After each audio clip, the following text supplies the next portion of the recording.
Ya, Assalamualaikum warahmatullahi wabarakatuh. Selamat siang, salam sehat buat kita semua. Dalam rangka memperingati Hari Anti Korupsi Sedunia tahun 2024, Komunitas Anida Citya menggelar Bentang Citya Hakordia 2024. Diselenggarakan secara rutin dari berbagai provinsi di Indonesia, menyajikan beragam topik menarik, membuka cakrawala dan ruang diskusi untuk mengangkat berbagai isu korupsi yang menggerogoti negeri. Mari kita jadikan acara ini sebagai ruang untuk berbagi, inspirasi, dan aksi nyata dalam membangun budaya integritas yang kokoh. Bersama kita wujudkan Indonesia yang jujur, bersih, dan berintegritas. Teguhkan komitmen berantas korupsi untuk Indonesia maju. Disiarkan secara langsung dari perwakilan BPKP Provinsi Sumatera Selatan di Palembang. Pada Bentang Citya edisi kali ini ke-11, kita akan membahas tentang benang merah auditor dan aparat penegak hukum dalam mengungkap fraud. Pagi-pagi makan tekwan, selamat siang kawan. Lemak nian makan martabak har, ayo sekarang kita gelar. Baiklah, sebagai pembuka, mari kita dengarkan naratama kita. Kepala Perwakilan BPKP Provinsi Sumatera Selatan, kepada Bapak Sofyan Antonius, kami persilahkan.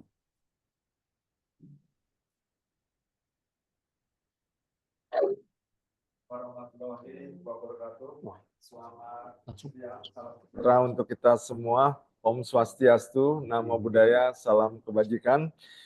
Yang kami hormati dan kami banggakan Nara Citya yang sudah hadir di tempat ini, Kepala Kejaksaan Tinggi Kalimantan Sumatera Selatan, Bapak Dr. Yulianto, yang kali ini juga hadir Koordinator Pitsus Kejati Sumatera Selatan, Bapak Iwan Arto Kusuma, yang kami hormati, kami banggakan Koordinator Pengawasan Bidang Investigasi 1 BPKP Sumatera Selatan, Bapak Arif Hidayat, dan juga praktisi anti korupsi, Bapak Denny Murapal, dan seluruh peserta sharing session, baik yang berada di tempat ini maupun yang berada di ruang Zoom, yang mengikuti kegiatan Bentang Citya Hakordia, atau kita menyampaikan adalah benang merah auditor dan APH dalam pengungkapan fraud.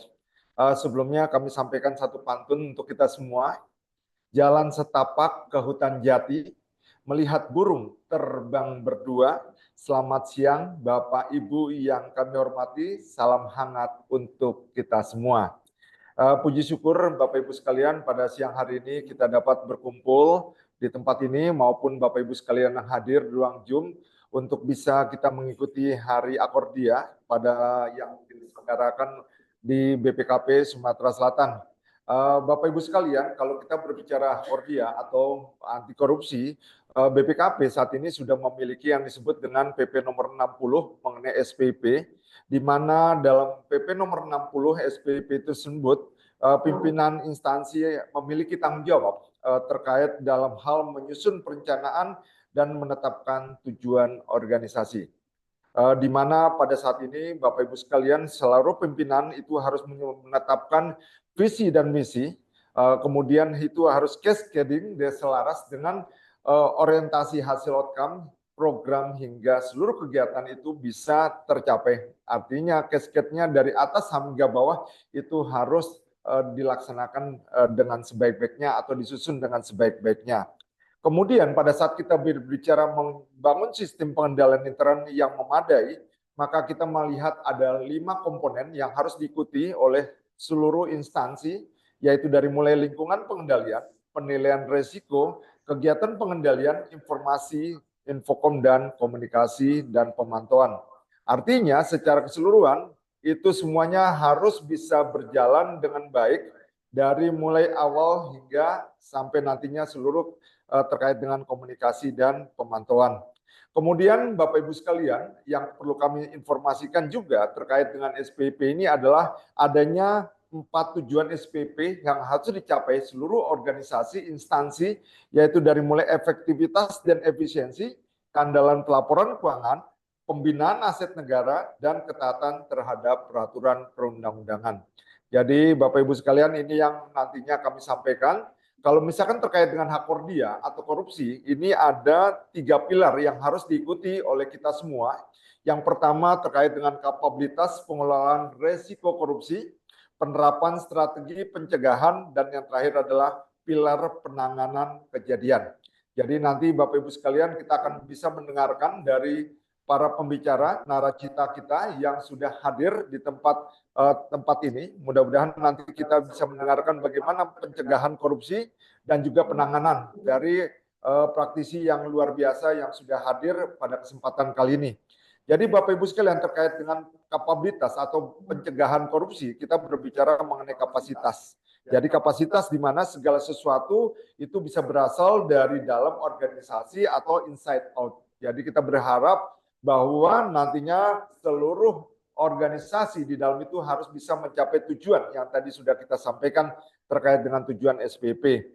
Kemudian yang berikutnya adalah kompetensi organisasi, di mana setiap person itu harus memiliki kompetensi yang merupakan gabungan dari pengetahuan, skill, dan pengalaman. Artinya bukan hanya skill dan pengalaman saja, maka setiap orang harus memiliki pengetahuan yang harus diikuti.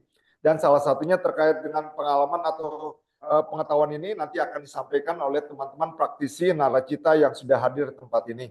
Kemudian berikutnya kita berbicara kebijakan. Ini Bapak Ibu sekalian, kebijakan untuk instansi itu harus ada berbicara mengenai ZI, zona integritas. Kemudian adanya perlunya adalah whistleblower system atau pengaduan, saluran pengaduan yang diperlukan sehingga semuanya itu bisa hadir menyampaikan terkait dengan keluhan, permasalahan, dan kita perlu menyelesaikan secara keseluruhan. Dan yang berikutnya yang diperlukan adalah adanya benturan kepentingan.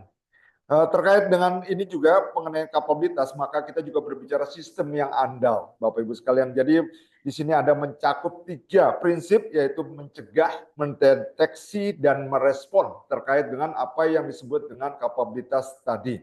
Salah satunya adalah dengan cara kita menyusun mengenai SOP pengendalian preventif, kemudian mengenai whistleblower system yang internal, dan satu lagi mengenai SOP investigatif. Ya, kemudian berikutnya yang terakhir kita berbicara mengenai kapabilitas ini adalah terkait dengan adanya pembelajaran anti korupsi. Untuk pembelajaran anti korupsi ini ada 2, yang berasal dari internal, di mana seluruh pegawai dari masing-masing institusi itu harus disampaikan mengenai bagaimana pencegahan korupsi, bagaimana hal-hal yang harus dihindari untuk tidak terjadinya korupsi. Selain itu, pembelajaran anti korupsi juga harus kita terapkan atau harus kita sampaikan juga kepada pihak eksternal, di mana stakeholder eksternal ini terdiri dari stakeholder, kemudian pengguna layanan, dan penyedia barang jasa. Maksudnya di sini adalah internal dan eksternal. Pada saat dia mendapatkan pengetahuan, dia berusaha untuk tidak melakukan korupsi. Jadi itu yang kita sampaikan terkait dengan kapabilitas. Kemudian terkait yang kedua mengenai penerapan sistem strategi pencegahan. Kalau tadi pencegahan, ini adalah penerapannya. Penerapan strategi pencegahan kita mulai dengan adanya efektivitas pencegahan dan deteksi dini. Kalau kita berbicara efektivitas pencegahan dan deteksi dini, kita berbicara mengenai strategi preventif dan detektif. Jadi artinya dari awal kita sudah siapkan untuk bagaimana efektivitas untuk penerapan pencegahan korupsi itu bisa terjadi. Kemudian yang kedua, kita ada budaya organisasi anti korupsi. Jadi ada budaya organisasi, mungkin ini harus diterapkan semuanya. Jadi orang sudah tahu bagaimana budaya itu harus berjalan, sehingga setiap orang itu punya kebersamaan untuk mencapai tujuan bersama dari semua anggota organisasi. Terkait dengan penerapan strategi pencegahan ini, maka kita juga berbicara mengenai integritas organisasi. Apa yang disebut dengan integritas? Artinya integritas apa yang diucapkan itu harus utuh, lengkap, dan tidak boleh kurang atau tidak boleh lebih. Jadi Bapak Ibu sekalian, artinya tidak boleh lagi berbicara hal-hal yang di luar ini, artinya antara mulut penyampaian dengan tindakan itu berbeda. Kemungkinan yang kedua ini adalah kepemimpinan, adanya harus kepemimpinan etis, di mana seorang pemimpin adalah penerap kaidah etis yang harus dipatuhi bawahnya. Namun di sini juga harus diketahui bahwa bagaimana pemimpin itu bisa etis, artinya dia juga harus bisa berbuat sesuatu yang anti korupsi. Jangan sampai diikuti tapi ternyata pimpinannya sendiri tidak bisa menjalankan sesuatu yang berkaitan dengan anti korupsi itu sendiri. Kemudian yang berikutnya adalah pengelolaan risiko korupsi, di mana di sini diperlukan adanya assessment dan mitigasi risiko korupsi. Artinya harus di sini dari mulai mengidentifikasi, memahami dan mengevaluasi dampak dari praktik korupsi dan melakukan profiling risiko korupsi. Dan yang terakhir adalah partisipasi stakeholder. Bagaimana kita juga berusaha, bagaimana peningkatan kepedulian pegawai dan stakeholder atas risiko korupsi. Jadi itu yang terkait dengan yang kedua, yang terkait dengan penerapan. Dan yang terakhir ini yang perlu kami sampaikan, ini memang yang perlu dihindari adalah terkait dengan pilar penanganan kejadian. Untuk pilar penanganan kejadian ini adanya dua dimensi, di mana adanya dimensi respon dan dimensi kejadian. Dimensi respon kita berbicara bagaimana melakukan investigatif, artinya mengenakan pemberian sanksi, kemudian pemulihan kerugian, dan perbaikan pengendalian. Jadi memang ini kalau yang tadi sudah cegah tidak bisa, memang harus ada tindakan yang harus dilaksanakan yang terkait dengan pilar penanganan kejadian. Dan yang berikutnya adalah dimensi kejadian adalah melihat peristiwa negatif yang bermuatan korupsi. Kemudian informasi ini bisa berasal dari internal, eksternal, aktivitas dari APH, aparat penegak hukum, dan satu lagi termasuk media massa. Dan yang berikutnya adalah adanya investigasi tindakan korektif di mana harus adanya bekerjanya prinsip respon, di mana kita harus melakukan klarifikasi hingga audit investigasi. Walaupun ada laporan dan sebagainya, kita juga tetap harus melakukan klarifikasi, Bapak Ibu sekalian. Tidak bisa kita langsung melakukan tindakan audit investigasi dan sebagainya. Jadi itu yang kita harus lakukan.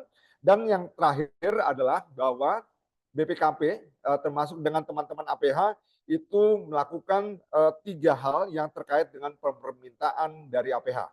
Jadi BPKP itu ada 3 yang harus dilaksanakan jika adanya permintaan APH. Yang pertama adalah BPKP akan melakukan audit perhitungan kerugian negara. Yang kedua adalah pemberian keterangan ahli di persidangan. Yang ketiga, kita melakukan audit investigasi. Jadi itu adalah tindak lanjut dari audit umum dan audit tujuan tertentu. Mungkin itu saja Bapak Ibu sekalian yang dapat kami sampaikan terkait dengan hari ini. Kami ucapkan selamat mengikuti terkait dengan kegiatan ini. Mudah-mudahan Bapak Ibu sekalian dalam hal diskusi bisa juga menyampaikan pertanyaan dan sebagainya supaya kita bisa menjadikan Indonesia menjadi lebih baik lagi. Dan terakhir kami akan menutup dengan satu pantun untuk Bapak Ibu sekalian. Membuat lemari berbahan besi. Besi di tempat, cuaca panas terik. Mari bersama kita cegah korupsi untuk masa depan yang lebih baik. Demikian dari kami. Wassalamualaikum warahmatullahi wabarakatuh. Selamat siang, salam sejahtera untuk kita semua. Om Santi, Santi Santi Om, Namo Buddhaya. Terima kasih Bapak Ibu sekalian. Baik, terima kasih Pak Kapten sebagai narasama hari ini sudah memberikan pencerahan. Saya kira ini luar biasa. Jadi hari ini kita akan membedah di benang merah PA auditor. Bahas itu waktu ke depan sudah menghadirkan 2 orang narasumber. Ya. Yang pertama saya kenalkan dulu Pak Iwan Artokusumo SHMH. Sehat Pak? Terima kasih. Ya, jadi beliau adalah koordinator tindak pidana khusus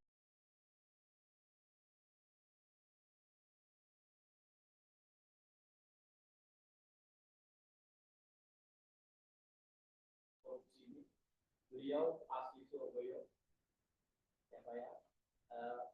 Mulai dari kecil SD sampai SMP di Surabaya.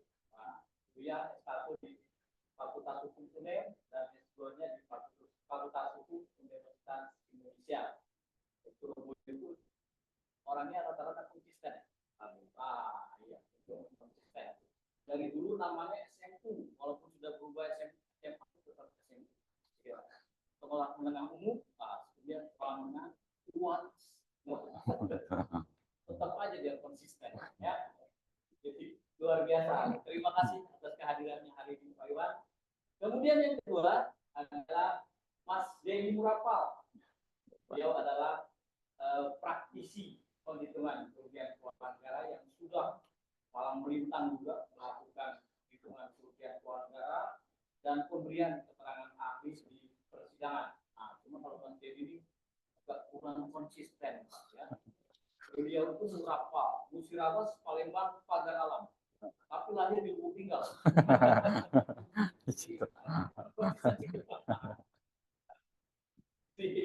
Ya, tapi itulah ya. Terima kasih Bapak-bapak telah hadir berdua. Sebetulnya satu lagi ada narasumber cuma berhalangan hadir ya.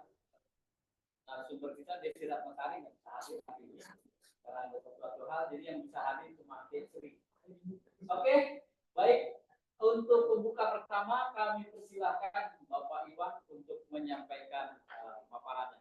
Persilahkan Pak Iwan. Terima kasih. Assalamualaikum warahmatullahi wabarakatuh, Bapak. Terima kasih atas waktu dan kesempatan yang diberikan.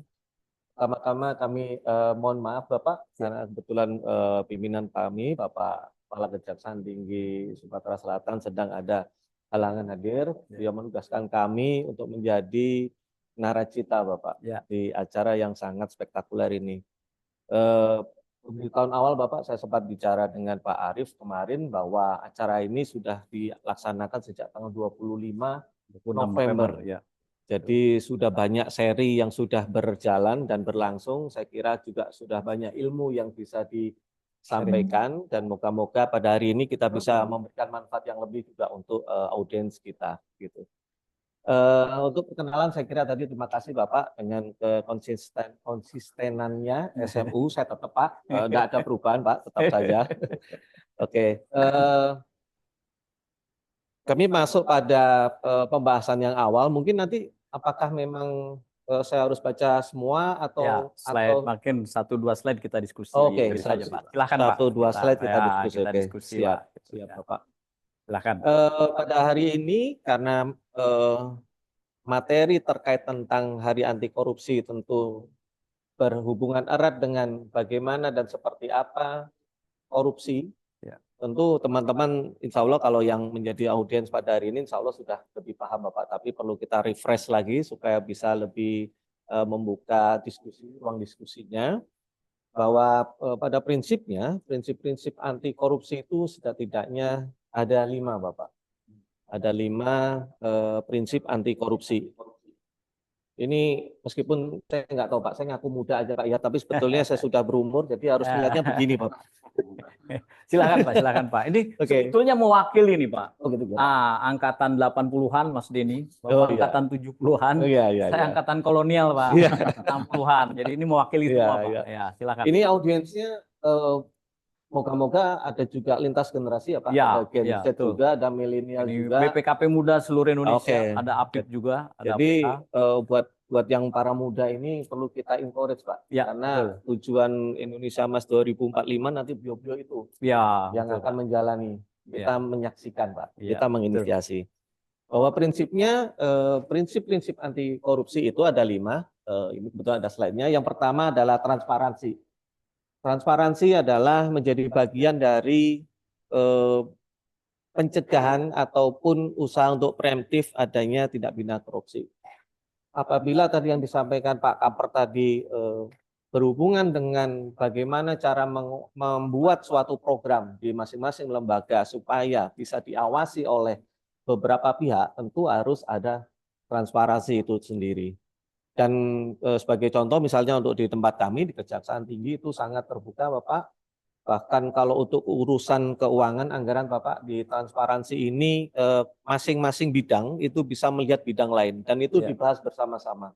Tentu dengan metode dan cara untuk pengelolaannya juga diambil kebijakan dari pimpinan dan itu moga-moga menjadi contoh yang baik juga untuk teman-teman yang lain. Yang kedua, prinsip anti korupsi tentang kewajaran. Kewajaran ini tentu tidak lepas dari dinamika yang tumbuh dan berkembang dalam satu wilayah, Bapak.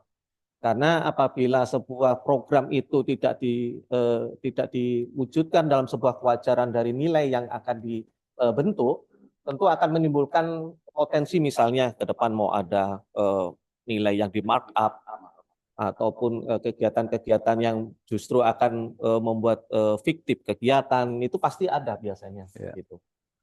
Terus untuk berikutnya, prinsip anti korupsi harus ada kontrol aturan main. Tentu untuk di setiap kegiatan harus ada SOP-nya, harus ada juklaknya, harus ada juknisnya, apakah itu penggunaan dana hibah, ataupun mungkin untuk di pendidikan ada dana BOS, dan semuanya.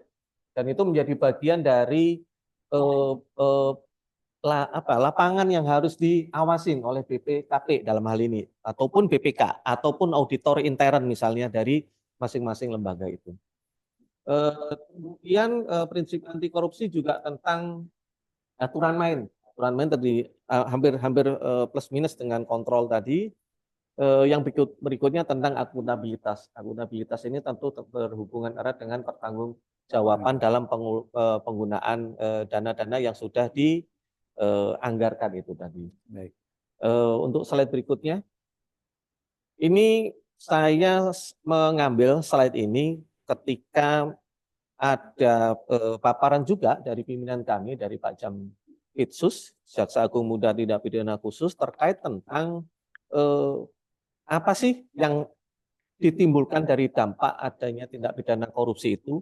Untuk yang lebih besarnya, skupnya sekarang sudah di level perekonomian negara.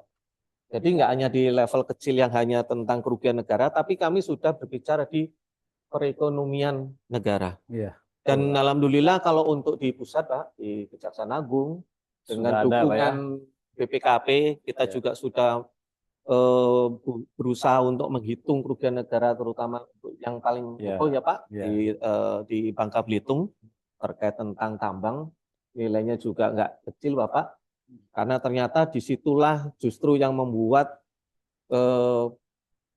daerah di situ kurang berkembang dengan baik. Gitu. Sebetulnya yang kita kerjakan sekarang ini Bapak, itu tentu juga harus sejalan dengan program dari Presiden Pak Prabowo juga tentang Asta Citanya, salah satunya berusaha untuk menguatkan perekonomian negara. Sehingga pencegahan tindak pidana korupsi yang berfokus pada perekonomian negara itu akan kita tingkatkan. Gitu. Jadi moga-moga dengan adanya pencegahan tindak pidana korupsi khususnya di posisi perekonomian negara, itu menghindari adanya, misalnya itu yang disampaikan di slide, memperlambat pertumbuhan ekonomi. Begitu juga misalnya menurunkan tingkat investasi, karena pasti di daerah itu menjadi mati suri, karena merasa bahwa saya buat apa investasi di tempat itu, kok juga semua sudah tidak dilakukan dengan fair, korupsi di fairness, perizinannya, jadi di perizinan dan apapun itu Pak, dari semua level, mulai dari hulu ke hilir itu semua jenis korupsi itu kita juga sudah bisa pahami Bapak. Kemudian kita juga perlu hindari adanya ketimpangan dan pendapatan sehingga kemiskinan jadi meningkat karena adanya korupsi itu. Nah, dan betul, Pak. Dan itu mungkin kemarin saya sama Pak Arief juga sempat komunikasi tentang korupsi di Musi Banyuasin Bapak ya. Jadi kalau tingkat kemiskinan ini sebenarnya sejalan nih Pak. Jadi maksudnya gini, korupsi itu dampaknya salah satunya adalah meningkatkan kemiskinan ya. Kita kalau lihat di Sumsel ini Pak, tingkat kemiskinan ini masih di atas rata-rata nasional. Tingkat kemiskinannya kita ya. Kemudian dari sisi Gini rasio juga ya, kita masih 0,33 lah Sumsel itu 333, itu pun masih di rata-rata nasional, di atas rata-rata nasional. Jadi sebetulnya ini memang luar biasa. Kalau jadi istilahnya masyarakat tuh banyak yang tertipu lah ya, seperti itu kan. Kalau kita kecelek juga nggak enak Pak, tertipu juga masyarakat kecil tuh kesian. Harusnya haknya sekian, dia cuma dapat sekian misalnya. Kadang-kadang kita ketipu misalnya dikira daging taunya lengkuas saja, ketipunya rasanya nggak enak banget. Itu banyak sering terjadi di menu rendang. Nah itu Pak, betul Pak. Lengkuas ternyata dikira daging, ternyata lengkuas Pak. Ketipunya sakit hati banget Pak. Apalagi yang korupsi Pak ya. Gitu kita ya. Kira-kira dampaknya itu udah sampai ke sana. Dan ini sebetulnya juga apa yang kami lakukan selama setahun terakhir, Bapak, tentang penanganan perkara korupsi di Sumsel ini, kami melihat bahwa pimpinan kami melihat bahwa sumber daya alam di Sumatera Selatan ini Luar sangat biasa. besar, Bapak, gitu ya. Di daerahnya Mas Denny juga. Nah, makanya kami berusaha biasa. untuk masuk dari sektor tambang juga, kami juga sudah masuk, Pak. Mungkin Ya. sekarang sudah masuk dalam persidangan ya, Pak. Ya. Kalau untuk yang di di pemerintah desa sendiri untuk perkara di Mumba itu mereka kurang bisa bergerak gitu karena ada suatu kondisi yang membuat dia masyarakat desa ini menjadi tidak berkembang, itu juga terjadi. Kan Pak, lanjut Pak. Oke. Berikutnya. Next slide. Kalau untuk definisi ya insya Allah ini menyasar untuk yang para Gen Z, Gen X, Pak. Karena sebetulnya ini juga belajar dari mereka juga, Bapak. Ya. Kalau kita nggak belajar bahwa ternyata dunia ini sebegitu mudahnya untuk mendapatkan informasi lewat AI, dan itu perlu disaring, itu juga akan mempengaruhi juga, Bapak. Makanya saya coba mengambil pengertian umum tentang fraud ini coba dari sana juga. Nah, ini nanti menjadi bahan diskusi juga, apakah ini sama pemahamannya fraud yang saya coba paparkan dengan nanti kalau ada diskusi. Pengertian umum fraud dalam konteks korupsi merujuk pada tindakan penipuan yang dilakukan oleh individu atau kelompok dengan memanfaatkan kekuasaan dan posisi dalam organisasi, terutama lembaga pemerintahan, untuk memperoleh keuntungan pribadi secara tidak sah. Ya. Itu adalah bagian dari pengertian dari fraud. Kalau untuk klasifikasi, setidaknya ada 4 jenis, Pak, yang bisa saya kemukakan. Misalnya tentang objek yang dicurangi, itu ada jenisnya sendiri. Tentang pelakunya sendiri pun, itu juga dilakukan oleh setidaknya ada pejabat publik, oleh swasta, ataupun kelompok yang terorganisir. Kemudian tentang tingkat kerumitan, nah ini nanti masuk di wilayah Bapak ini kan. Ya, betul, karena Pak. kalau di kami berbicara tentang pemenuhan unsur tindak pidana, barang siapa cara melawan hukum, mungkin kita bisa nanti saling diskusi di situ. Tapi kalau tentang kerugian negara, perekonomian negara, lah itu sudah menjadi domennya Bapak. Kami sangat perlu dan membutuhkan dukungan BPKP dalam hal ini untuk bisa membantu kami menyempurnakan unsur pasal ini. Kalau tanpa Bapak itu tadi, Pak, yang tadinya rendang jadi lengkuas semua jadinya, Pak. Itu. Gitu ya. Padahal kita maunya ada dagingnya di situ lah. Karena ini hubungannya terkait tentang penyelamatan keuangan negara tadi, Pak. Kalau dari BPKP bisa mengformulasikan dengan teman-teman penyidik, menemukan adanya kerugian negara, tentu uang pengganti dapat kita terapkan kepada pelaku tindak pidana.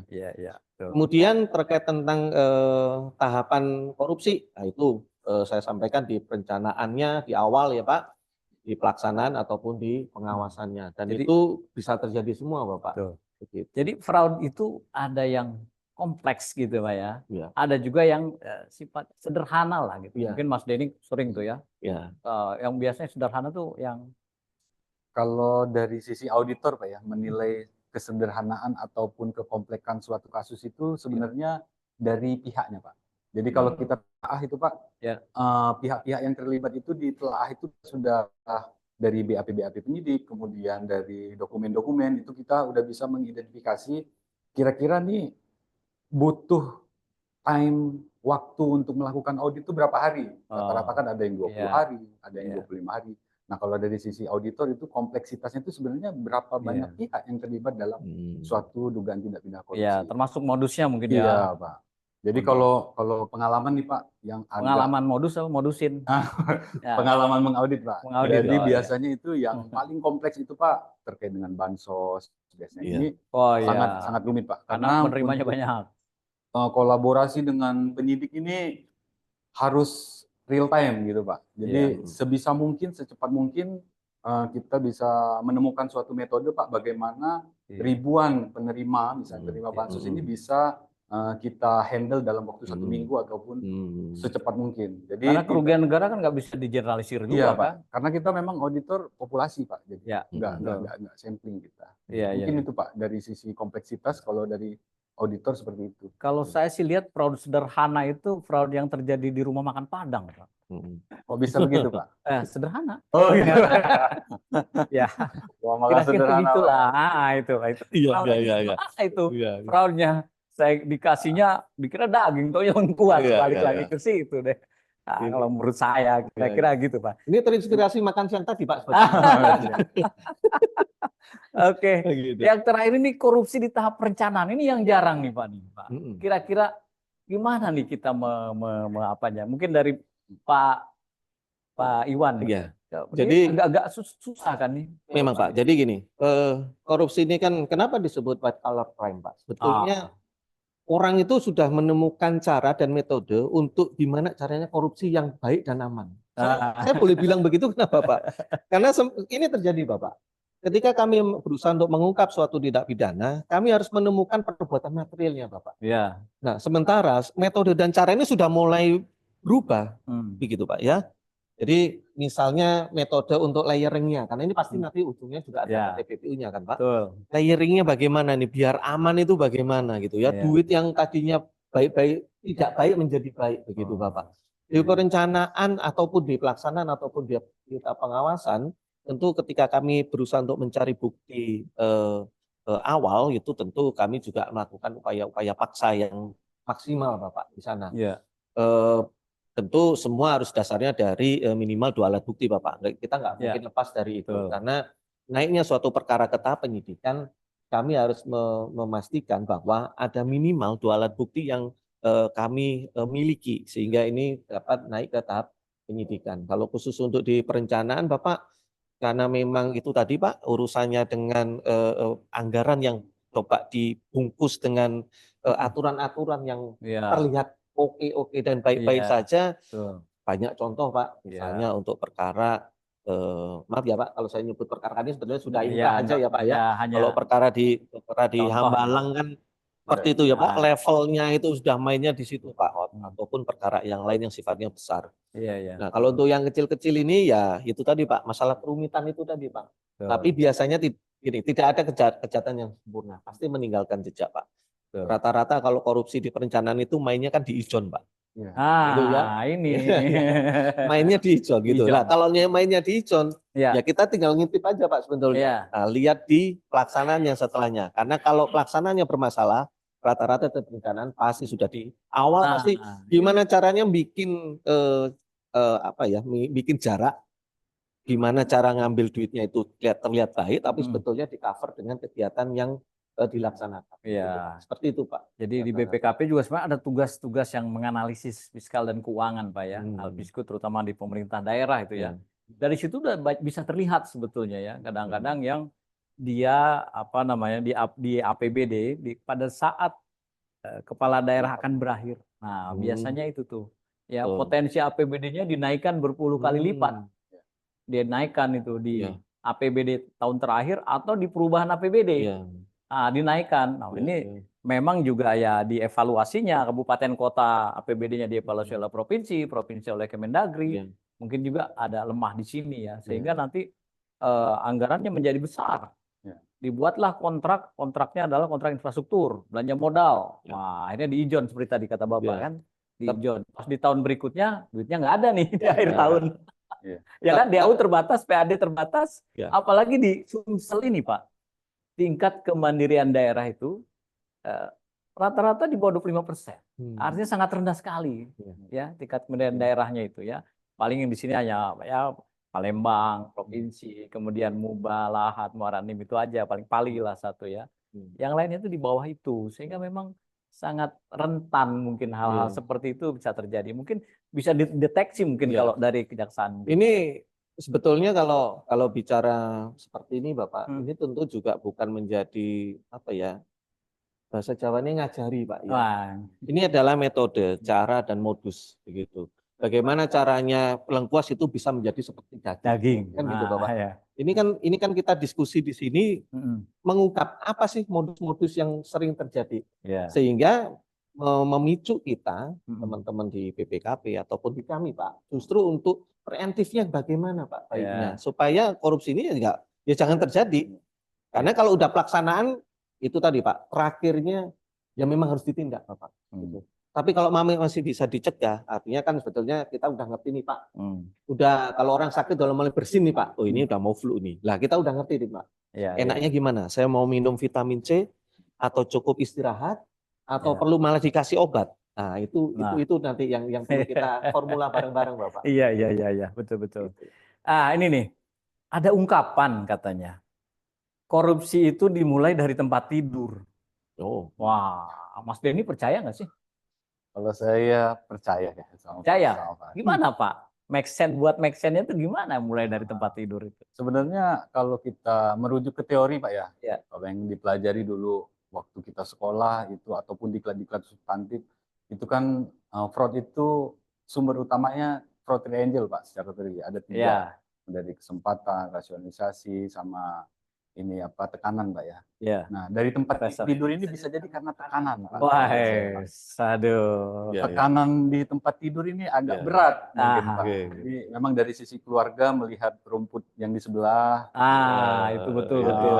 melihat kok Ya. kayaknya lebih enak yang di Betul. sebelah. Oke, Padahal ya. sebenarnya standar. Ini karena sering berkebalikan dengan tujuan, Pak. Tujuan. Misalnya AC itu alat pendingin, Iya. tapi kalau tetangga beli AC kok jadi panas kita. Iya, itu Pak. Saya kok curiga tempat tidurnya tempat tidur angin itu Pak. Kurang pompa itu Pak. Berkebalikan dengan tujuan jadinya kan. Wah, jadi seperti itu kan. Harusnya jadi alat pendingin malah jadi panas nih. Wah, itu mulai dari rumah lah. Pah, beli pah. Wah, Iya.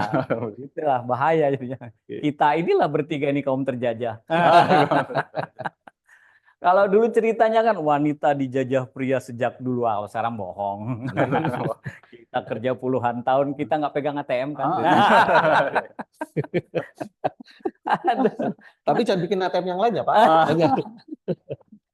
Aduh, kira-kira gitulah. Oke, silahkan slide berikutnya. Slide berikutnya Mas. Oke, ini saya langsung mengambil bahan ketika ada kegiatan Hakordia di yang menyelenggarakan ada Komisi Kejaksaan Bapak. Oh iya. Salah satu narasumber yang dihadirkan adalah Pak Mujianto. Pak Mujianto kawan. Beliau, beliau ini Papua, dari BPKP langsung. Jadi ya. saya langsung potong Pak slide-nya, bukan apa-apa. Kalau di copyright nanti kalau saya sama Pak Mujianto Pak, saya langsung potong ya Pak slide-nya. Jadi inilah yang akan coba kita ungkapkan sebagai bahan diskusi nanti. Monggo lanjutnya. Ya. Nah, bahwa pointer penting terkait tentang standar dan prosedur AI kerugian negara yang disampaikan oleh Bapak Mujianto itu ada dua slide, yaitu tentang standar audit pemerintahan dan swasta dan beberapa manual atau pedoman audit investigasi atau PPKN. Nah ini PPKPN ini nanti saya perlu belajar dulu dari Bapak-Bapak ya. Dalam arti kita selaraskan ini Pak. Karena sebetulnya yang disampaikan dalam slide itu berbagai manual maupun pedoman tersebut tidak memuat metode atau pola perhitungan kerugian keuangan negara. Nah, ini yang menjadi ruang diskusi antara penyidik dengan auditor gitu ya Pak ya.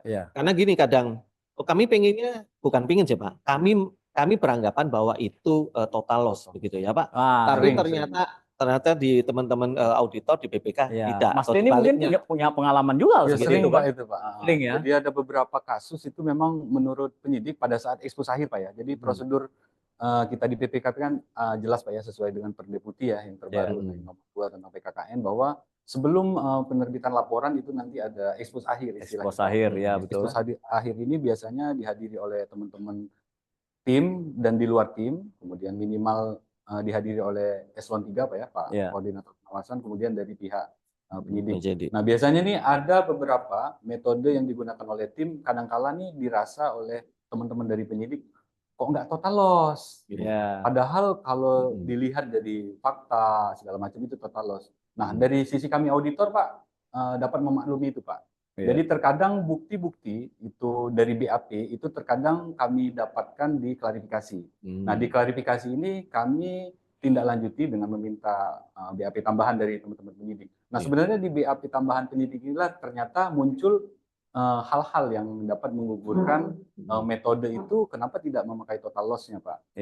Contoh ternyata bangunan ini walaupun ini tidak ada pernyataan dari ahli menyatakan bahwa ini gagal konstruksi ataupun seperti apa. Jadi kami tidak dapat juga men-state bahwa terhadap perkara atau kasus itu Iya. total loss. Nah, Iya. mungkin ini yang memang kadang Iya. persepsi inilah yang Nah, yang kadang berbeda salah. ya. Memang karena penghitungan kerugian negara itu sendiri kan nggak bisa dirumuskan. Iya. Banyak hal ya kalau lihat di sini kan ya mungkin karena tergantung karakteristik kasusnya juga, Iya. modusnya dan sebagainya. Itu kan bisa pengaruh juga seperti hal. Jadi nggak bisa, saya kira nggak bisa memang dirumuskan ya. Iya. Mungkin nanti hal seperti itu yang kita kolaborasi APH betul. dengan auditor. Betul. Bagaimana nih menyamakan persepsi Persepsi. seperti hal seperti ini kan gitu. Kalau auditor biasanya kan ya lebih ke akuntabilitas, Bapak dari sisi hukumnya. Nah, itu kan dipertemukan bagaimana itu kira-kira hal-halnya seperti itulah kira-kira apa ya. Kemudian dari sisi modus operandi juga beragam kan ya. Mungkin Mas Denny juga udah beberapa kali lihat mungkin ya. Yang modus operandi beda, nanti mungkin perlakuannya berbeda lagi ya dengan yang lainnya. Mungkin Mas Denny punya pengalaman ya hal seperti itu misalnya. Kalau modus operandi ini Pak memang mempengaruhi dia Pak ke metode Pak. Misal yang seperti Pak Iwan sampaikan sebelumnya tadi di tahap perencanaan Pak ya. Iya. Ini kalau kami lihat dari beberapa kasus belakang itu banyak perencanaan ini rata-rata markup Pak. Memang dia ijon ini pengaruhnya nanti ke markup. Nah, apabila penyimpangan itu didapatkan mulai dari tahap proses perencanaan, itu kita akan menghitung bahwa suatu keuntungan itu tidak dapat diatur atau menjadi kerugian keuangan negara. Tetapi ternyata setelah pengujian pada saat tim turun, ternyata penyimpangan jelas. HPS-nya sudah disusun berdasarkan survei harga, segala macam, tidak terjadi praktik pinjam meminjam perusahaan. Nah, ini memang kerugian negara hanya sebatas volume atau spek yang kurang saja. Oke, luar biasa nih diskusinya makin menarik nih ya. Bukan cuma beca yang menarik ternyata ya. Ternyata diskusi juga makin menarik ya. Jadi begitu sementara ya diskusi kita, nanti kita akan teruskan lagi, kita break dulu nih. Kita akan mendengarkan satu lagu dari Ibu Derlina Purba yang luar biasa. Nanti coba simak lagunya, resapi, ini luar biasa artinya untuk kita ini ya. Silahkan Bu Derlina.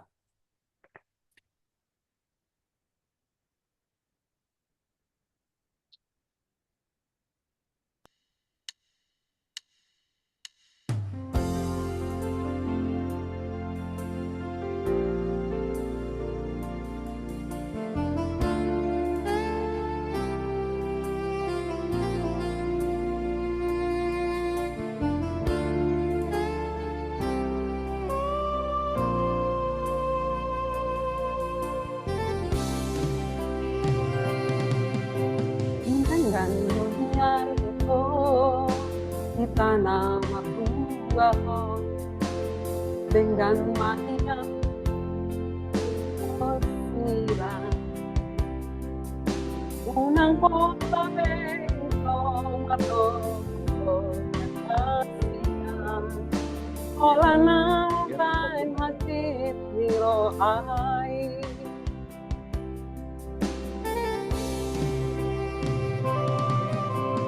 Arian ng warangi Sabi si sound hati Mohado jumi Ang tahasya Sagurip pudo ito Setia ho salengo Hape na berdua holong kudikit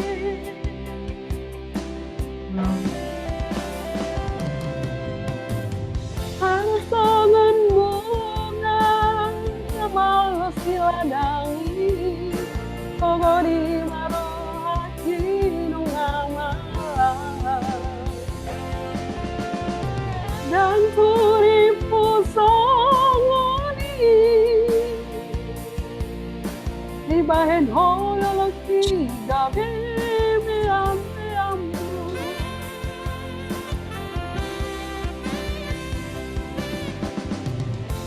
Maito tay masude tay mahola ng nagabit korbanmu Mari suwa ari manang kikiki Olanarani cinta palsu mi.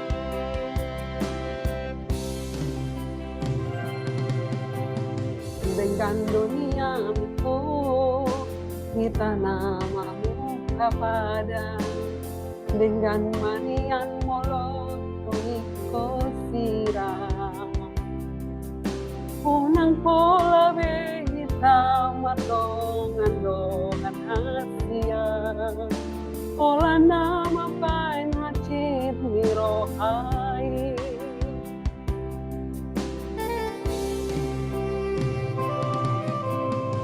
Harian ng borumi, tayo si saon rohati, puhado uungat tahasya. Tayo ripudo ito sutiyaho, salilengo, hape na berdua holo, ipudikit.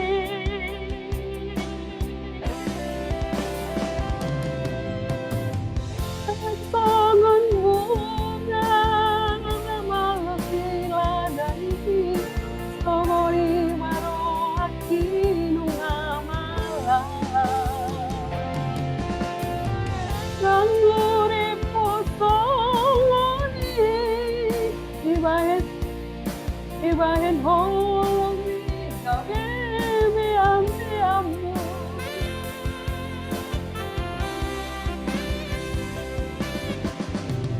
Taima ito, taima sude, taima hola ng nagabi korban. Mari suwa, mari manang kikiki, hola na cinta palsu ni.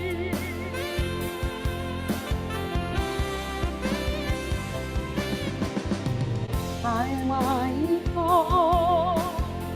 taima sude, taima hola na nagabi korban.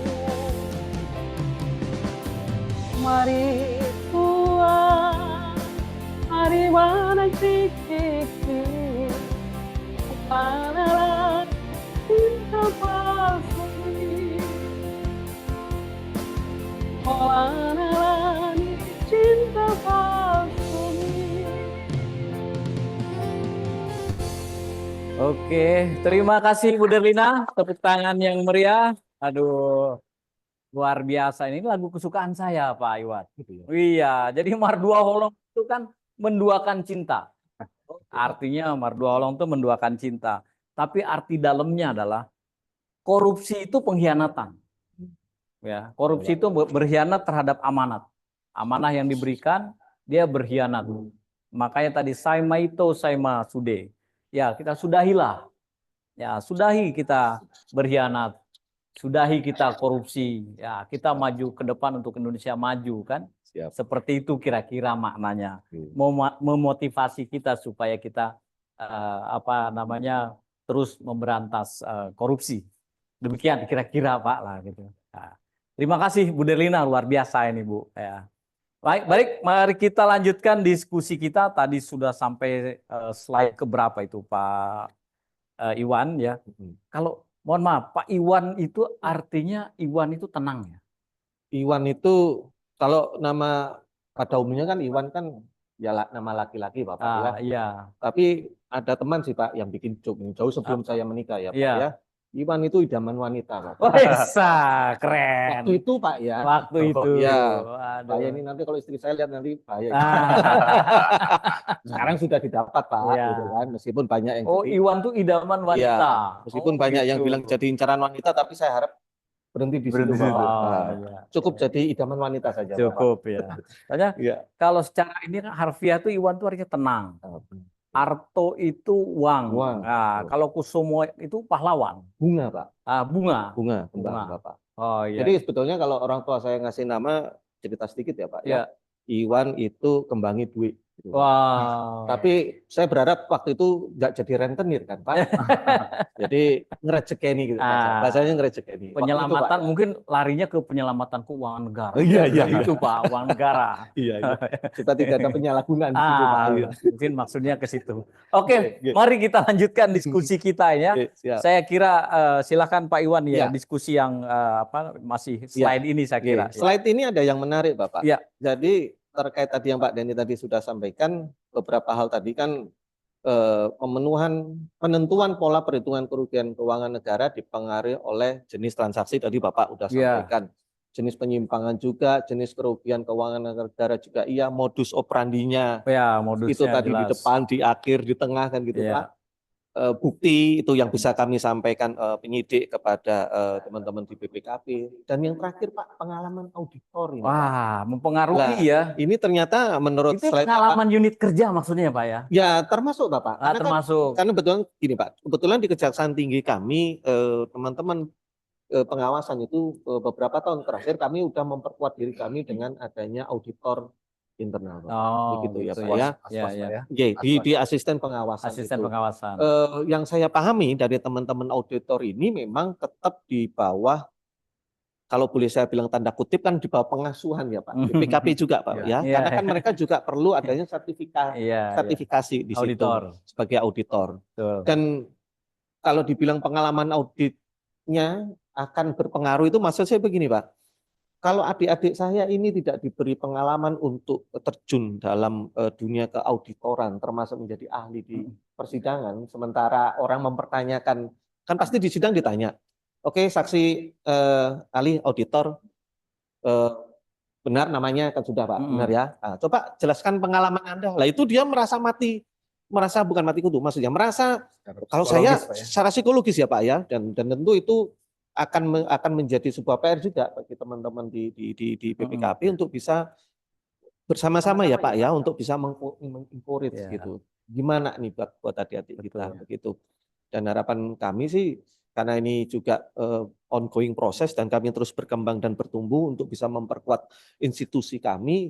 Harapannya itu tadi Pak, sinergi dengan BPKP Pak, tetap harus berjalan begitu Pak. Gitu. Kalau menurut Mas Denny pengalaman auditor menentukannya barangkali apa ya? Pada saat penarikan simpulan tuh kira-kira pengaruhnya apa Pak? Pengalaman itu ya, Mas Denny kan pengalaman lah kira-kira. Kalau baru awal-awal kalau menarik simpulan tuh kayaknya gimana gitu ya. Nah, tapi kalau Mas Denny mungkin punya cerita nih kalau menarik simpulan kalau sudah pengalaman ya. Kan kita kan menarik simpulan kan. Terjadi kerugian keuangan negara, berapa nilai kerugian keuangan negaranya, seperti itu. Kalau dari sisi auditor Pak ya, terkait dengan pengalaman ya, yang paling berpengaruh pengalaman itu sebenarnya pada saat, benar Pak, tampil di persidangan Pak. Karena kalau pada saat penarikan simpulan, ini kita istilahnya ada review berjenjang, kemudian ada istilahnya ekspos internal Pak ya. Nah ini adalah wadah bagaimana sebuah tim ini dapat mengambil pengalaman-pengalaman dari teman-teman auditor lainnya maupun dari sisi pimpinan untuk merumuskan bagaimana metode yang tepat. Jadi kalau sampai dari sisi pelaporan, saya nilai pengalaman ini agak sedikit berpengaruh Pak. Hanya saja membutuhkan waktu yang lebih lama dari harusnya 20 hari selesai, tapi karena pengalaman belum terlalu banyak, akhirnya harus 25 hari karena perlu membahas hal-hal ini dengan para teman-teman senior. Mungkin ngambil simpulannya juga bisa salah kalau kurang dari review berjenjangnya ya. Di review berjenjangnya. Kemudian kalau tidak melakukan ekspos internal Pak. Iya, nah, betul. Tapi pengalaman ini akan sangat berpengaruh Pak. Jadi pengalaman saya pertama kali sidang Pak ya, mungkin teman-teman yang lain juga akan merasakan itu, teman-teman dari yang sekarang masih auditor pertama ataupun teman-teman lain di Aswas Pak ya. Ada satu kemarin Pak kasus yang Aswas tangani sendiri Pak dari Kejari itu pernah ada Pak. Ya. Jadi kebetulan kami juga melalui Pak Arif dan saya Pak mentoring lah Pak ya, Ya, istilahnya. mentoring. Mentoring lah kira-kira yang perlu disiapkan dari sisi bukti apa, kemudian BAP yang dilakukan seperti apa. Iya. Nah, memang akan sangat menentukan nanti kalau pengalaman ini belum ada. Jadi psikologis tadi Pak. Iya. Rasa-rasa saya bisa nggak ya? Saya Iya. bisa nggak ya? Nah, itu yang akan sangat terasa. Iya. Nah, biasanya kalau kita sudah tidak tenang, ini jawaban kita padahal sudah ada di otak, Pak. Iya.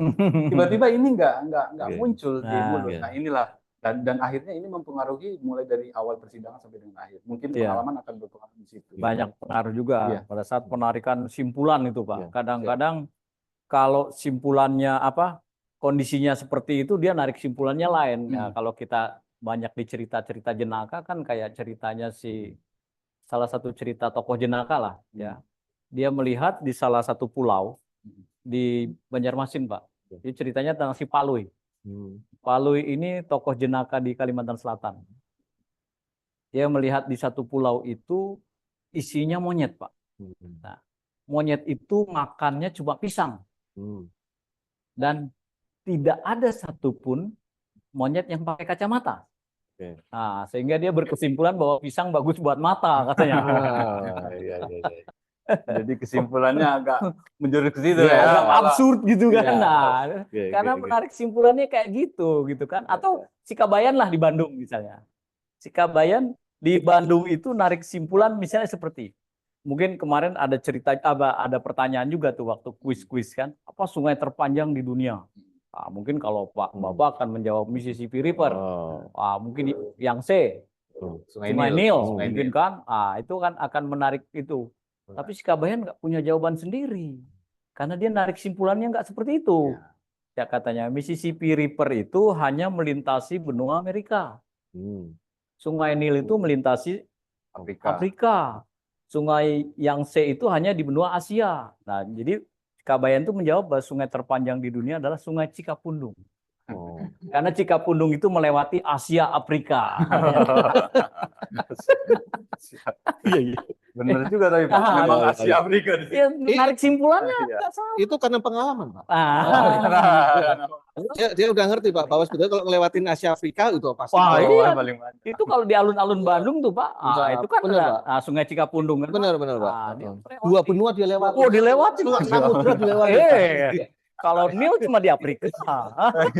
Itulah. Kira-kira narik simpulan itu memang harus pas kalau auditor. Ya. Jangan kayak si Kabayan itulah. Iya, siap. Oke, lanjut, Ya, Pak. untuk di slide itu yang menjadi pointer-pointer utama. Tentu saya bisa tambahkan pengalaman saya 25 tahun yang lalu ketika pertama kali membacakan surat dakwaan mungkin ya sama Bapak gitu ya. Tapi kalau dari sisi bahasa, Pak, misalnya Mas Denny, ada nggak? Atau Bapak nerima laporan BPKP ada bahasa-bahasa yang kurang dimengerti, misalnya bahasa audit, kira-kira, atau Pak Mas Denny bahasa hukum mungkin kan? Ya. Kira-kira pernah nggak pengalaman itu? Yang sudah pasti begini, Pak. Sudut pandang kita kan gini, kalau auditor itu kan dari sisi akuntansi ya Pak, bahasanya ya, bahasa akuntansi. Ahli akuntansi dan auditing. Iya, gitu ya. Hukum itu dihukum. Tapi betulnya irisan kita dalam menyampaikan kesimpulan itu tadi itu di perbuatan melawan hukum tadi itu Pak. Gitu kan. Teman-teman auditor kemarin menyampaikan, Pak, ini harus ada perbuatan penyimpangannya. Bahasanya kan itu, Pak. Saya sampaikan ke teman-teman saya, yaitu perbuatan melawan hukum, Dek. Kamu mau menyampaikan dalam bentuk apapun, itulah perbuatan melawan hukum. Kami ikut sama auditor. Kenapa? Karena kamu yang bisa memenuhi puzzle pembuktian unsur pasal kerugian negara ada di kamu. Kalau bahasa penyimpangan itu tadi harus menjadi bagian dari apa yang kami cantumkan dalam surat dakwaan, udah. Kalau bahasa ini kita udah di penghulu deh, udah nikah itu kita. Jadi nggak ada perbedaan di situ. Kalau Mas Denny kan nulis di laporannya kondisi tersebut tidak sesuai dengan kriteria lah ceritanya gitu kan ya. Bukan bahwa itu PMH, bukan. Nah, PMH-nya nanti di Bapak. Pengalaman itu Pak pernah Pak. Jadi kalau dari pendidikan Pak ya kan pernah pendidikan banyak guru-guru yang mengajarkan dulu. Pada saat kita hadir di persidangan, itu hal yang pertama kali itu ditegaskan nanti saudara datang ke sini itu secara tidak langsung Pak ya. Sebagai apa? Nah, kita kan sudah menyebutkan bahwa kami itu akuntansi dan Auditing. auditing. Nah, dalam setiap buku akuntansi maupun buku auditing itu tidak ada yang menyebutkan perbuatan melawan hukum. Iya. Tapi yang disebutkan di buku-buku auditing itu penyimpangan. Ya, Makanya kriteria. jangan sampai yang keluar dari Iya. dari Bahasanya. keahlian kita Iya. itu Atau di hal-hal yang laporan tidak lah. pernah kita pelajari. Nah, Iya. mungkin itu Pak. Oke. Antara mungkin kalau kami Iya. nggak bisa menyebut itu Iya. perbuatan melawan hukum, tetap pada penyimpangan. Iya. Iya. Iya. Jadi artinya ya pentingnya berbahasa Bapak, Iya. ya kan? Berbahasa Betul. itu kan penting Bapak. Betul. Dan itu bagian dari ilmu. Iya.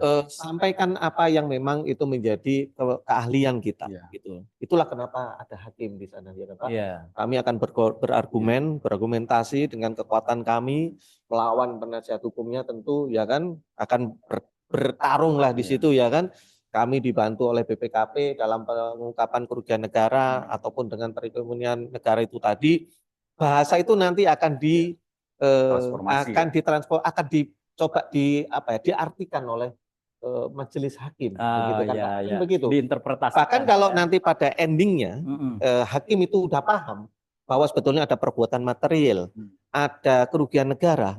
Itu ada suatu peristiwa kejadian Bapak, auditor ketika audit itu menyampaikan ahli keahliannya di tempat Iya. persidangan, Iya. dia nggak tanya apa-apa Pak Hakim itu. Aku udah ngerti kalau ini perbuatan melawan hukum, ada kerugian negara. Sudah jelas. Walaupun Ya. istilahnya penyimpangan. Pak, Betul. Iya. Dan apa yang diomong Pak Hakim Pak? Cuman begini Pak, enggak. Saya enggak butuh banyak penjelasan. Iya. Negaranya rugi berapa? Itu ya.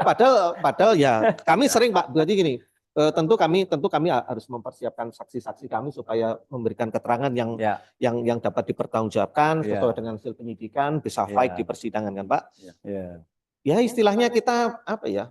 Kalau bahasa intelnya kan harus briefing dulu Pak. Ya toh? Iya. Kita sebelum maju ini aja sekarang kita harus briefing dulu. Iya, betul. Ya alhamdulillah urusan daging dan lengkuas tadi Bisa dipahami. nyambung ya. Bisa dipahami. Daging gitu, Pak. lengkuas disederhanakan. Nah, Nyambung. ketika itu sudah menjadi sebuah kekuatan, Pak. Hakim itu hanya sudah cukup. Saya hanya mau tanya negara ruginya berapa. Sampai titik itu saja. Langsung diuji. Langsung pada ujungnya.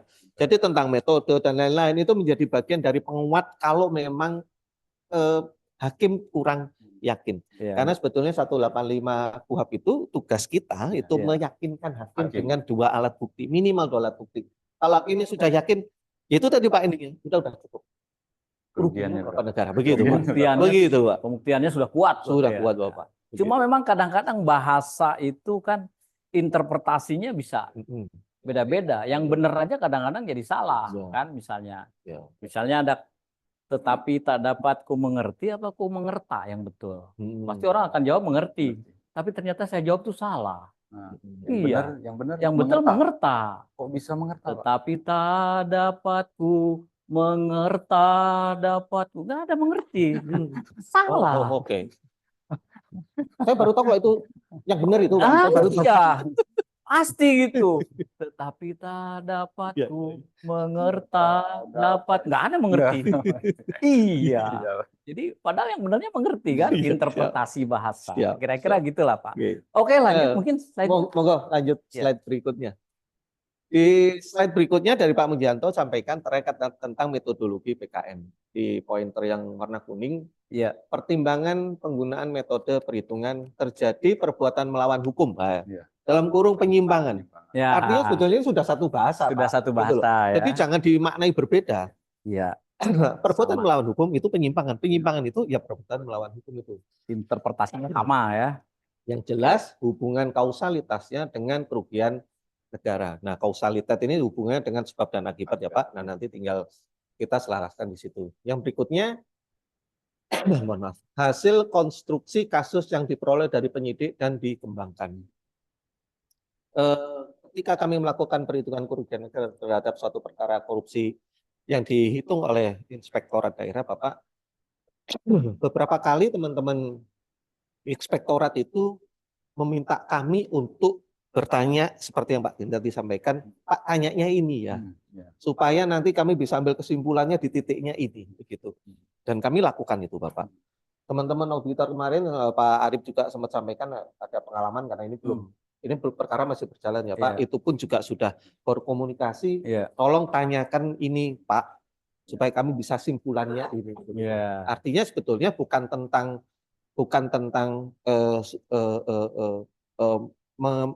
membelokkan fakta, tidak, tapi fakta yang sudah ada jelas itu, tapi bisa diartikan dalam bahasa audit itu seperti ini. Iya. Nah, itu yang terjadi Pak. Dan alhamdulillah kerjasamanya baik banget Pak. Iya. Gitu ya. Betul. Terus apakah negara menerima dan dapat memanfaatkan hasil pekerjaan atas suatu perbuatan yang dihasilkan diindikasi korupsi? Ini saya kira terkait tentang metode tadi ya Pak, bahwa mau total loss atau enggak kan, unit price dan lain-lain seperti itu ya Pak. Terus data bukti untuk menggunakan metode tertentu tersedia secara cukup, andal, dan relevan. Dan ini sudah sering Pak kita berkomunikasi dengan auditor.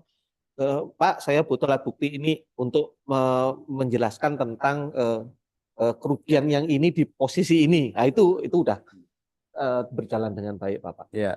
Terus terakhir tentang petunjuk lapangan yang membuat proses perhitungan kerugian negara menjadi iteratif, itu Pak. Itu yang disampaikan oleh Pak Mujianto. Oke, Lun. Jadi Gitu. kalau kita lihat dari sini mungkin ya bahasanya dari sisi penegak hukum dengan bahasanya dari auditor sebenarnya sudah dimengerti ya, Ya. sudah saling dimengerti, nggak ada Ya. hal-hal yang Ya. interpretasinya berbeda gitu kan. Nah, dari sisi hukum seperti ini. Nah, Ya. cuma kadang-kadang kan penghitungan kerugian keuangan negara kan tidak melulu BPKP, Pak. Ya, Nah, ini kan APIP juga ada, Ya, kan betul. gitu kan. Mungkin Bapak juga berpengalaman dengan betul. APIP ya, Ya. APIP terutama di pemerintah daerah nih Pak Betul, ya. betul. Bapak punya pengalaman apa kira-kira dengan APIP atau Kalau dari APIP mungkin ya karena perkara yang sudah berjalan Pak, Ya. kan nggak bisa kami sampaikan karena masih Ya. berjalan ya Pak, Ya. masih proses pro-justisi, beberapa kegiatan-kegiatan yang melibatkan APIP atau inspektorat daerah, kami memang sering kerjasama kan Pak. Ya. Contoh kalau sudah agak lama Pak, saya menghitung kerugian negara itu dibantu oleh teman-teman inspektorat di Kabupaten Ngawi Pak. Itu udah lama sekali Pak. ya. Udah lama sekali, itu pun ya alhamdulillah. Ya, Karena kan ending dari penanganan perkara kan terbukti perkaranya. Iya. Gitu kan Pak. Dan itu nanti di slide berikutnya akan kami jelaskan terkait tentang mengapa kok auditor itu bisa masuk dari beberapa instansi ataupun lembaga. Itu nanti ada penjelasan berikutnya Bapak. Oke, baik. Mungkin di slide berikutnya. Next slide. Ini terkait tentang peningkatan efektivitas strategi preventif dan kolaboratif pengawasan. Jadi di slide ini Pak Mujianto coba menjelaskan terkait tentang strategi peningkatan efektivitas pemulihan kerugian negara. Itu ada beberapa cara. Nomor 1, peningkatan koordinasi antar lembaga. Nah ini menjadi bagian Bapak hari ini Bapak. Hari ini kita ya. Moga-moga jadi tonggak sejarah Bapak. Di tahun 2025 nanti PR-nya banyak Pak. Karena kalau setiap penanganan perkara tentu di masing-masing lembaga penegak hukum punya beberapa kegiatan yang harus dipenuhi. Nah itu kalau kita nggak berkoordinasi dengan baik, ya agak sulit Bapak. Begitu ya. Jadi kalau jarak tadi nggak usah terlalu dipermasalahkan, Bapak. Nah, tinggal kami diundang ke sini atau bapak-bapak yang ke sana. Gitu. Karena dalam satu penegakan hukum itu ya harus sama-sama, nggak bisa berdiri sendiri-sendiri.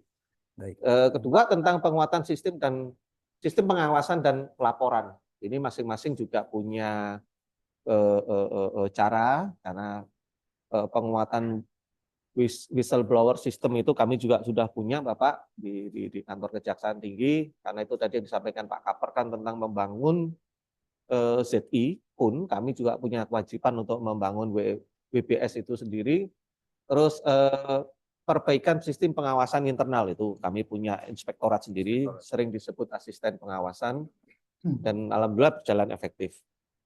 Kemudian penyempurnaan proses hukum, penegakan hukum yang lebih cepat dan transparan, optimal penerapan hukum pidana ekonomi. Ini yang dimaksud oleh Pak Mujianto. Saya yakini bahwa kolaborasi yang baik yang kita lakukan di poin 1 tadi, koordinasi itu akan menciptakan penyempurnaan proses pidana. Bahasa yang sebetulnya tadi berbeda, sebetulnya tidak berbeda. Karena memang itu bahasa yang sama, cuman penyebutan kalau di teman-teman auditor penyimpangan, kalau di kami perbuatan melawan hukum. Padahal sebetulnya itu adalah perbuatan yang melanggar aturan peraturan gitu kan. Iya. Penyimpangan juga pasti ada pelanggaran peraturan di situ. Perbuatan melawan hukum ada aturan yang dilanggar. Oh. Ngomong-ngomong bahasa nih Pak, kan kita lagi euforia timnas nih. Ya. Oh, oke. Kalau sedang timnas main itu terakhir tuh ada lagu apa tuh? Tanah airku. Tanah Airku. Tanah Air. Nah, saya mau nanya Pak, artinya kuti apa Pak? Putih, Pak. Iya. Ada Kan kalau daku itu artinya saya Pak. ya, Daku lupakan. ya. Kalau kuti apa artinya Pak? Ada di situ, Pak. Tanah air, kuti, daku lupakan. Putih. Daku lupakan. Tidak kulupakan. Nah, Pak. kutinya apa artinya Pak? Bapak lupa yang belakangnya. Bapak ambil depannya aja. Putih. Iya, Pak. Saya tadi sempat berpikir keras, Pak. Itu Iya. putih di bagian mana ada Apa putih ya? ya? Saya sampai sekarang belum tahu artinya, Oh, makanya iya, iya, saya iya. belum bisa pindah makanya. Iya, iya. Iya. Mohon apa mungkin curhat Pak mau pindah gitu Pak? Iya. Kalau saya baru 1 tahun Pak, alhamdulillah di sini Pak. Daku itu kan saya. Iya, Ah, iya. lupakan lah. Iya, iya. Putih itu apa gitu. Orang nyanyi keras-keras tapi nggak tahu artinya. Siap. Oke, lanjut. Oke. Yang keempat, reformasi pengelolaan aset negara. Kami informasikan Bapak, kami punya unit Badan Pengelolaan Aset itu baru badan baru di kami. Ini terkait tentang nanti ketika suatu tindak pidana, apakah pidana umum ataupun khusus, ada beberapa aset-aset yang perlu dikelola dengan baik. Nah, kami punya badan sendiri. badan sendiri. Kalau Itu- selama ini kan lewat rubasan, Pak ya? Ya, dan itu kan kemarin sudah ada aturan yang akhirnya menyerahkan rumah barang rampasan itu Iya. ke kami Pak, kami yang lola sekarang. Oh, Di gitu. Kejaksaan sekarang yang Sekarang di kelola. Kejaksaan, Oke. bukan di Kementerian Hukum lagi Enggak, ya? bukan di sana. Oke, oh ya.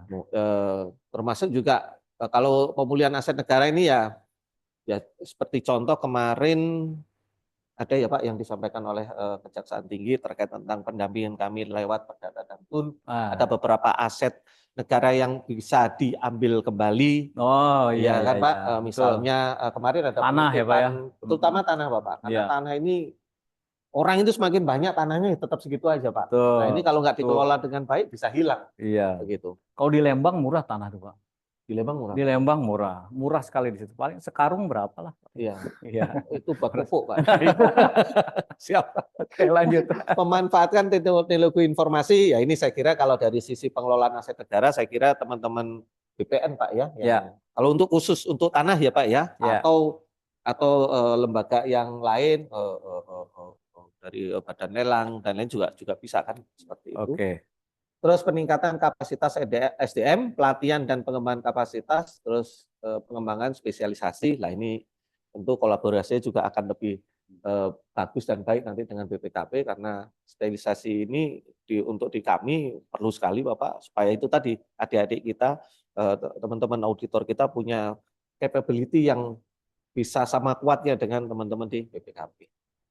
Terus Ya. perbaikan regulasi dan kebijakan yang mendukung pemulihan. Nah, ini karena sebetulnya preemptif dan preventif lebih baik Pak, gitu daripada penindakan. Karena buat apa orang ditindak tapi ternyata asetnya juga hilang. Lebih Ya. baik kita cegah saja. Cegah. Jadi yang kalau tadi tanda kutip ya Pak, Ya. Pak Arif yang sampaikan potensi penyakit yang sudah rawan nih Pak, Iya. ada review. Nah ini kalau bisa kolaborasi dengan kami di Betul. Kejaksaan bisa kita tingkatkan Pak, Nah, nyegah dulu saja gitu kan, Pak. betul. Tapi kalau nawa itu niatnya tetap mau jalan untuk lakukan tindak pidana, baru serahkan ke saya Pak. Iya. Saya terakhir aja Pak. Nggak usah di awal-awal, terakhir aja Pak. Kalau di pidana khusus itu Pak.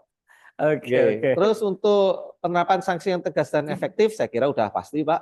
Kalau penyitaan aset ini sudah banyak Pak. Banyak Juga ya. kami lakukan juga untuk dan tidak lepas dari dukungan BPKP tentu Pak ya. Iya. Karena untuk perkara tambang ataupun Duta Palma Iya, Tuh. banyak lah. banyak sekali ya Pak sampai endingnya terakhir ada berapa Iya. uang berapa ratus miliar itu Pak di Iya. show di depan gitu Iya. kan Pak. Saya sampai bingung itu Iya. banyak itu bisa dibuat bantal bisa Buat kasur, dijadikan Pak, ya. kasur juga bisa itu Oke, oke. kanannya kuat Pak Kuat, Pak. Iya. karena nggak ada pernya di Nggak semua ada itu transparansi. uang semua itu Pak. Oke. Terus transparansi dan akuntabilitas ya kita memerlukan itu karena memang untuk proses transparansi ya memang pemulihan itu butuh di transparansi itu tadi. Yang terakhir pemberdayaan teknologi data dan data analitik. Gitu, Pak. Iya, iya. Ini yang terakhir ini memang di BPKP pun sudah sekarang menjadi direktorat tersendiri nih Pak. Ya, Oh, digital forensik dan analitik ini sudah menjadi direktorat sendiri. Sekarang Iya, sudah iya. dibentuk khusus ini dan sudah dapat ISO di, Oke, di siap, siap. BPKP. Luar biasa. Ya, Cantik. demikian diskusi kami hari ini menarik nih Pak. Ini hanya waktu yang membatasi kita. Nah, kita nanti teruskan lagi di mungkin pada saat kita studi Bandung, Pak. Iya. Nah, Boleh kita Pak. lanjutkan di Lihat Bandung mungkin. Cikabundung Pak ya. Nah, Bapak pengen lihat sungai terpanjang di dunia itu seperti apa nanti? Silahkan. Oke, kita ke sesi tanya jawab ya. Sesi tanya jawab. Mungkin teman-teman dari ruang sini dulu ya. Oke, dari ruang sini dulu, dari ruang studio di BPKP Sumatera Selatan. Barangkali akan ada yang bertanya, silakan ke depan aja. Ya, karena kameranya di depan. Ya, silakan. Nah, ini si ahli. Nanya ini mah. Iya. Aduh, Suhu, Pak. kalau nanya cuma ado kabar itu boleh lah. Dengan-dengando jawabnya. Ya, silahkan. Ya, ya. Oke, terima kasih Pak Arif selaku Nara Citya, Pak Iwan selaku Nara Citya dan juga Mas Denny. Perkenalkan Pak Iwan, saya Ahmad Fauzi, juga salah satu praktisi penghitungan kerugian keuangan negara Pak. Mohon maaf Pak Iwan, semenjak Pak Arif ke BPKP khususnya Pak Arif ini influencer Pak.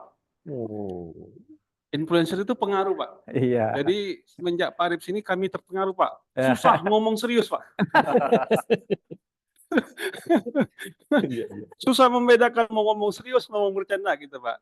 Termasuk judul hari ini Pak, benang merah auditor dan APH dalam pengungkapan fraud Pak. Padahal faktanya belum pernah saya melihat penyidik dan juga auditor bawa benang Pak. Tambah lagi benang merah gitu Pak. Untuk mengungkapkan fraud. Oke Pak Iwan. Ini Pak terkait dengan pengungkapan fraud. Yang paling penting itu Pak Iwan terkait dengan data ini Pak. Nah, karena terkait dengan data inilah penugasan itu bisa selesai tepat waktu atau justru jadi molor-molor gitu Pak. Nah, kira-kira yang selama ini yang kita alami Pak terkait dengan kolaborasi antara auditor dan APH ini, sepertinya kita bertemunya di pas penyidikan gitu kan Pak.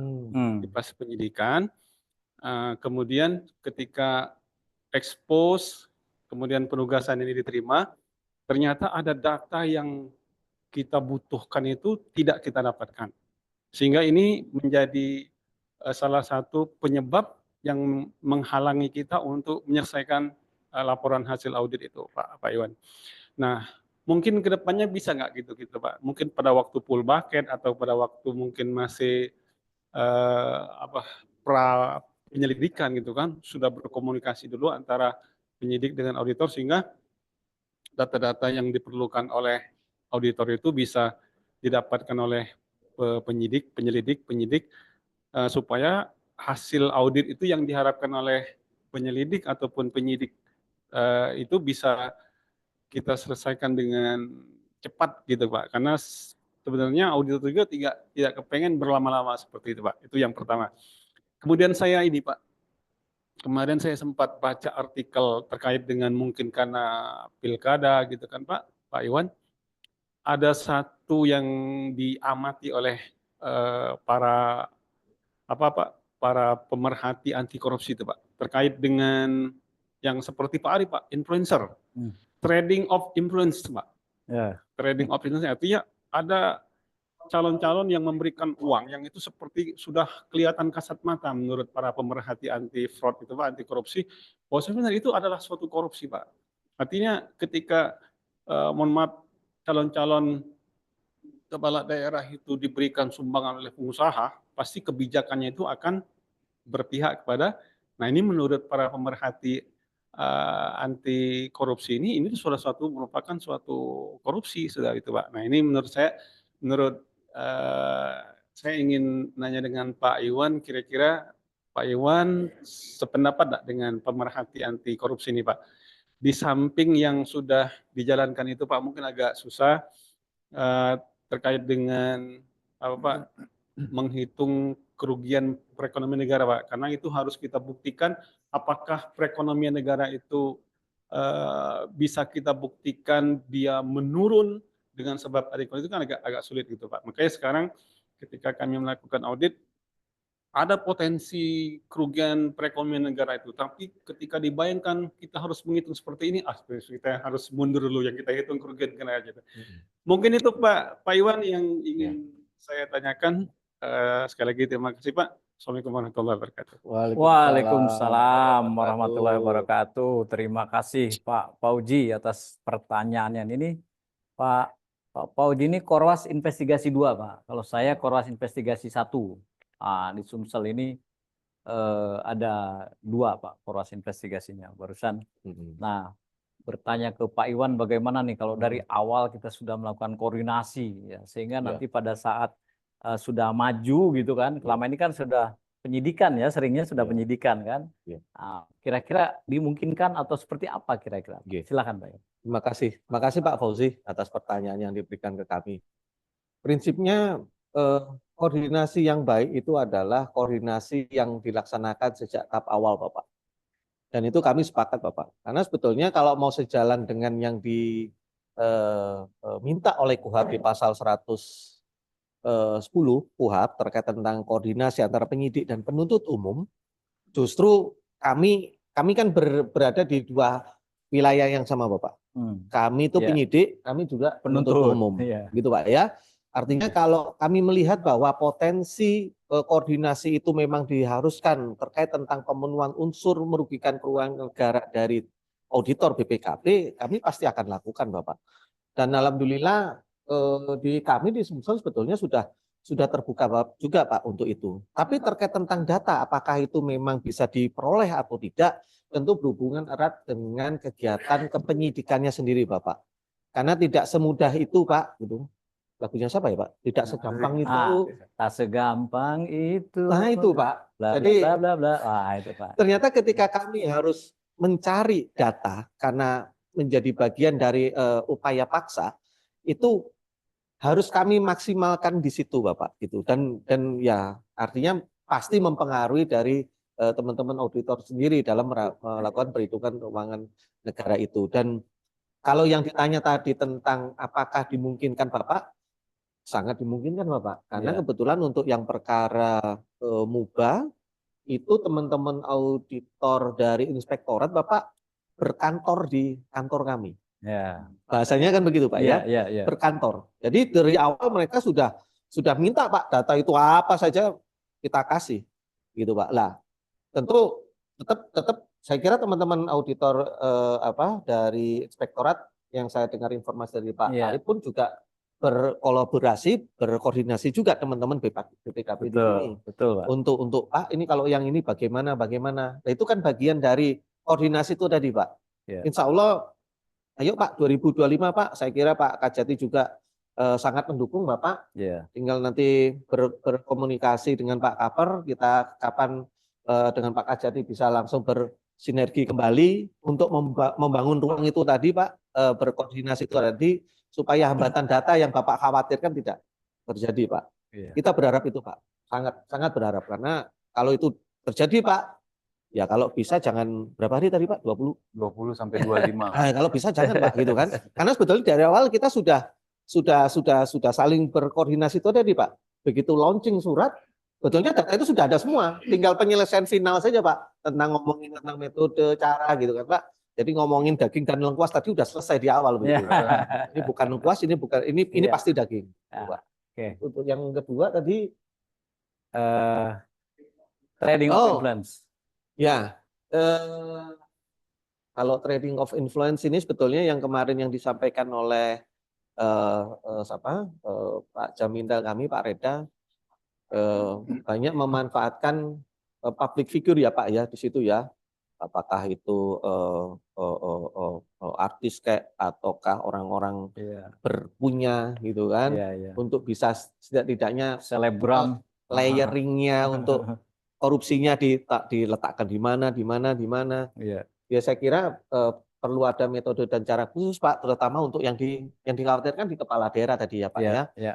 Nah, seperti yang tadi disampaikan Pak Arif tadi, metode dan cara salah satunya mungkin yang disampaikan oleh Pak Fauzi tadi, yaitu harus dicari cara Pak, gimana kita baiknya untuk ngatasi ini. Karena memang nggak menutup kemungkinan itu pasti terjadi Pak. Karena orang itu kadang bingung Pak, karena sudah punya dana, ya bahasanya dana nganggur ya Pak ya. Ini enaknya gimana nih supaya beranak pinak dan berkembang gitu kan? Ini maunya ditaruh mana nih barang ini supaya bisa memberikan manfaat lebih buat dia. Tapi ya justru membahayakan tadi kepala daerah ataupun orang-orang yang punya kekuasaan dan kebijakan untuk bisa mengambil suatu kebijakan yang Oke. justru merugikan negara nantinya. Seperti itu Pak. Baik, terima kasih Pak Iwan. Nah, ini ada pertanyaan di chat ini dari Zoom ya. Mungkin nanti untuk dua-duanya nih. Izin bertanya ini dari Pak Erwin Tarzani, Pak. Ya, ini bertanya apakah ada kiat-kiat yang dapat ditempuh oleh ASN atau penyelenggara negara dalam upaya preventif dan preemptif agar dalam menjalankan tugas terhindar dari permasalahan hukum atau tindak pidana korupsi. Nah, silakan Mas Denny dulu lah. Kira-kira ya, kiat-kiatnya gimana sih? Kalau ASN itu supaya nggak itulah kena permasalahan hukum di preventifnya seperti apa gitu kan kira-kira. Nanti mungkin dari Pak Iwan juga menambahkan. Silakan Mas Denny. Kalau masalah kiat-kiat ya, kalau diperhatiin ya sesuai teori tadi Pak ya. Ya. Fraud triangle ya, itu kan ada 3 tuh, rasionalitas, tekanan, sama kesempatan. Yang pertama itu kalau dari sisi kita rasionalisasi itu lebih preventifnya itu kita lebih ingat ke pencipta Pak. Jadi rasa takut kepada Allah itu yang pertama itu untuk menghindari yang rasionalitas. Kemudian yang kedua tekanan. Nah, tekanan ini diawali dengan bagaimana cara kita memilih pasangan tadi, Pak. Yang benar yang Pak Arif bilang. Ya. Bisa jadi dimulai dari tempat tidur. Wah. Jadi sebisa mungkin carilah pasangan-pasangan buat teman-teman yang ini. Atau kalau yang udah terlanjur udah agak ini nih. Ini memotivasi saya untuk nyari lagi apa gimana? Maksudnya untuk menghindari ya. Kan kiat nih, Pak. Ini kalau dari saya. Buat menghindari Pak. Oh, iya. Bukan untuk menambah Pak. Kemudian dari sisi kesempatan, Pak. Jangan terlalu mengejar pada suatu jabatan karena beban sebuah jabatan itu Pak kalau kita sampai menghalalkan segala untuk mendapatkannya itu akan susah nanti karena kesempatan itu akan datang dan untuk menghindari kesempatan itu sebisa mungkin ya kita sebisa mungkin tidak terlalu mengejar mungkin itu Pak kalau dari saya Pak ya. Jadi kembali ke keimanan gitu kan, kembali ke situ dalam memilih pasangan dan seterusnya. Nambahkan mungkin Pak Iwan. Jadi kalau IQ aja kan nggak cukup Pak, intelligent quotient nggak cukup. Harus ada emosional sama spiritualnya kan juga harus seimbang Bapak. Spiritual. Supaya jangan terus nanti itu kalau ada kesempatan ya bisa dihindari karena sebetulnya kita udah tahu bahwa kita harus bersyukur di situ. Kalau di saya Pak, karena memang untuk ASN ini semua pasti ada rambu-rambunya Pak.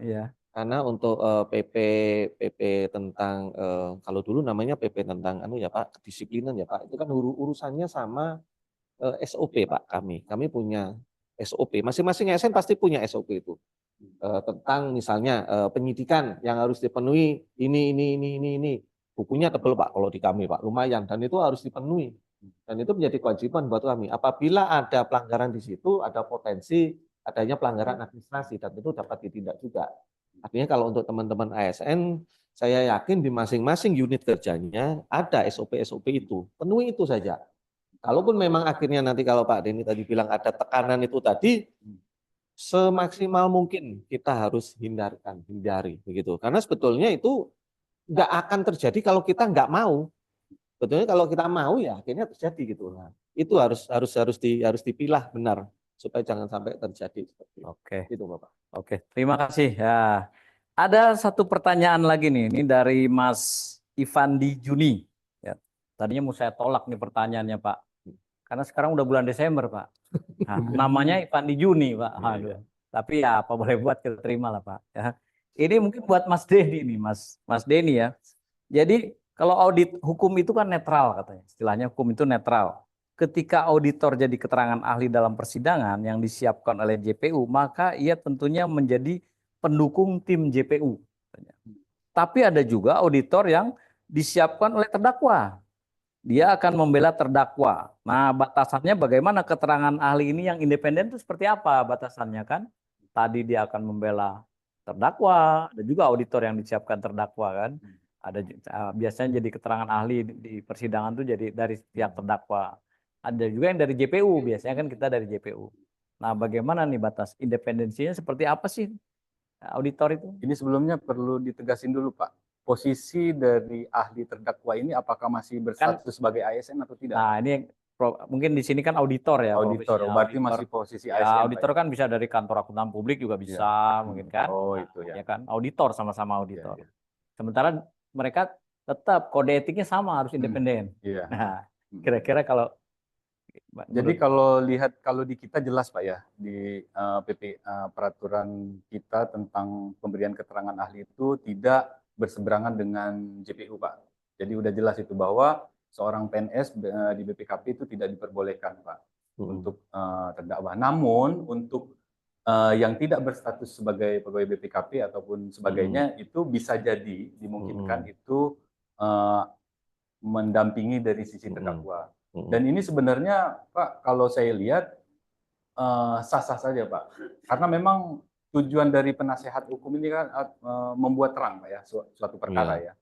Nah dari sisi independensi sebenarnya selama auditornya itu melihat perkara itu memang secara jelas tidak ada yang ditutupi oleh terdakwa menerangkan secara jelas, ya bisa saja itu akan membuat terang suatu perkara itu Pak. Jadi ya silakan saja. Tapi selama yang bersangkutan itu masih berstatus sebagai pegawai BPKP Pak, sesuai dengan aturan internal kita, kita memang tidak diperbolehkan Pak. Ya, ya mungkin kalau di KAP kan bisa aja kan. Tapi kan mereka juga punya kode etik, ya mereka independennya dalam koridor tentunya kan. Seperti itulah kira-kira. Mungkin saya bisa tambahkan Pak. Silakan Pak. Jadi tugas penuntut umum, tugas penasihat hukum sama-sama coba menjadi influencer dan meyakinkan hakim kan gitu kan Pak? Mau bawa pasukan seberapa banyak pun kalau hakim tidak yakin ya kita buyar semua. Artinya ketika kita bisa menghadirkan ahli dari BPKP tentu dengan data-data primer yang valid ya kan Pak? Kita kan berharap juga sama auditor yang dibawa sama penasihat hukum, datamu apa yang kamu pakai? Kamu bisa dapat data pembanding untuk bisa dibandingkan hasil keteranganmu dengan teman-teman BPKP yang apa, gitu kan Pak? Dan itu kami keras Pak kalau untuk itu. Kami di persidangan harus pastikan bahwa kalau mau gunakan data itu sebagai data pembanding ya harus dilakukan dengan metode yang sama, sehingga pasti ada perbedaannya. Nah kalau tidak ya sudah kami biasa abaikan saja Pak. Ya kita dengarkan keterangan auditor dari teman-teman penasihat hukum sebagai bagian dari masukan ya Pak, masukan untuk kami akan pertimbangkan dalam tuntutan kami begitu. Tentu tidak semua keterangannya menjadi tidak dipakai, nggak mungkin Pak. Setidaknya begini Pak, ilmu keauditorannya kan sama Pak. Ya kan, lah itu kami justru sependapat di situ. Tapi tidak sependapat ketika apple to apple membandingkan data primer yang teman-teman auditor BPKP dapat dari penyidik, sementara dia misalnya nih dapatnya dari keterangan sepihak dari terdakwanya, ya toh. Saya itu Pak, wah kalau sudah begitu, pokoknya Pak, lah itu udah nggak bisa Pak. Dan kan nggak bisa dibandingkan secara apple to apple. Sehingga kami akan menggunakan keterangan ahli dari auditor dari penasihat hukum, justru yang mendukung kita bahwa sependapat dengan itu, tapi titik itu, tapi tentang hasil yang disampaikan audit oleh pihak itu kami tidak sependapat. Itu seperti itu Pak kira-kira. Baik, terima kasih. Gitu Pak. Nah yang terakhir nih, ya mungkin nanti Pak Iwan lagi nih. Kira-kira intervensi regulasi apa yang dapat dilaksanakan dalam upaya meningkatkan koordinasi antara auditor dan APH sehingga kerjasama lebih efektif dalam memerangi fraud. Jadi intervensi regulasi lah. Iya. Ya, apa yang dapat dilaksanakan. Kan sebenarnya udah ada MOU Pak ya? Ya, jadi sebetulnya MOU antara Kejaksaan dengan BPKP sudah ada, Pak. Sudah ada. Tinggal nanti di daerah, karena gini, masing-masing daerah tuh punya ciri khas tersendiri, Bapak, Ya. tentang seperti apa dan bagaimana bentuk kerjasama yang baik gitu. Mm. Kalau menindaklanjuti apa yang diinginkan oleh Pak Fauzi tadi, ya tinggal 2025 ini kita kira bagaimana untuk kolaborasi itu antara BPKP dengan BPKP perwakilan Sumsel dengan Kejaksaan Tinggi Sumsel. Regulasi itulah yang coba akan kita berdasarkan kan Pak. Iya. Kalau memang itu menjadi sebuah pendobrak ya Pak, supaya yang disampaikan oleh penanya tadi, gimana ini supaya efektif untuk pemberantasan korupsinya. Karena kalau yang sudah berjalan, alhamdulillah berjalan Pak Fauzi, Iya. sudah berjalan Pak ya, Iya. berjalan sudah baik. Tapi gimana lebih baik lagi, gitu kan? Kalau tadi yang saya gambarkan, kalau tadi 20 sampai 50 hari, 25 hari, nah ya. itu nggak usah gitu Pak. Cukup Iya. 15 hari itu sudah langsung selesai. Padahal karena sebetulnya di awal kita sudah Datanya udah berkolaborasi, datanya kita udah lengkapin dulu, gitu. Seperti itu sih, Iya, Pak. iya. Saya nggak Ini percaya. sebenarnya udah dari dulu Pak kerjasama ini kan. Oke. Dulu kan ada zamannya tim TAS Tipikor. Ya, Wah betul. itu. Kalau juga pernah ikut Pak. Oke. Tapi saya tim Kastekor Pak waktu itu. Nah, jadi bukan tim TAS Tipikor. Saya itu pernah ikut. Iya, tapi iya. tim Kastekor. Pak. Iya. Kira-kira.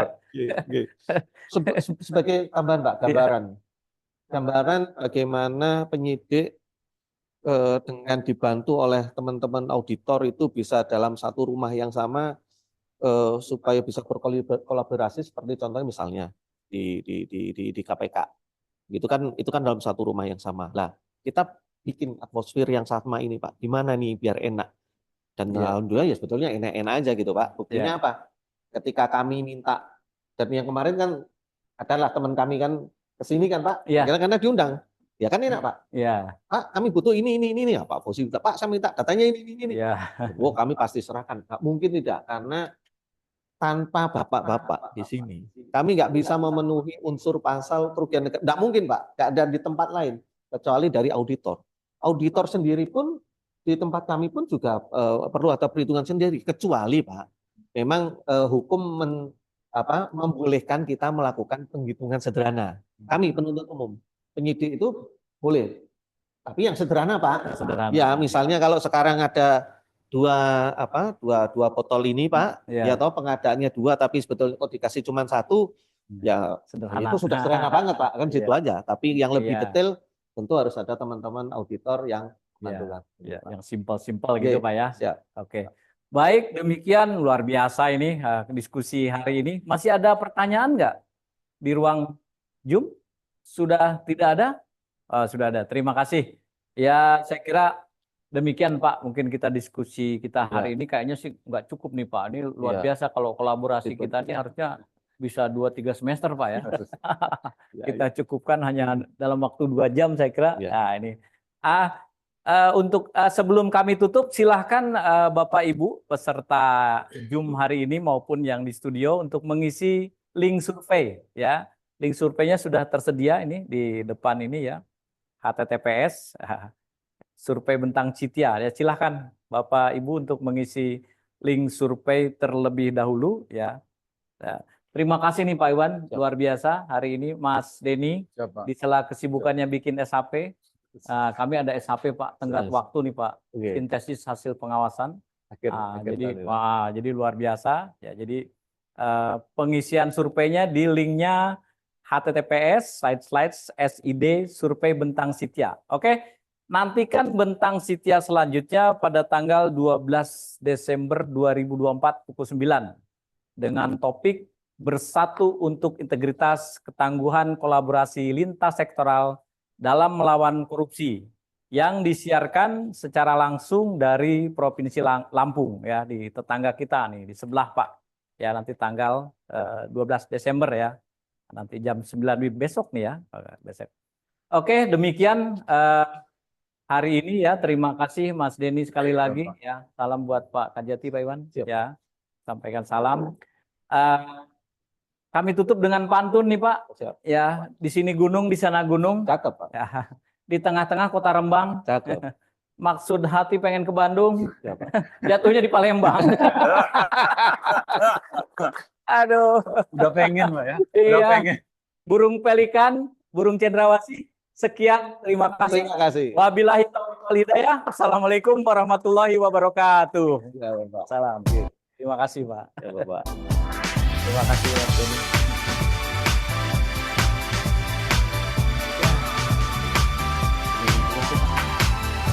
Oh iya, ya, silakan Pak.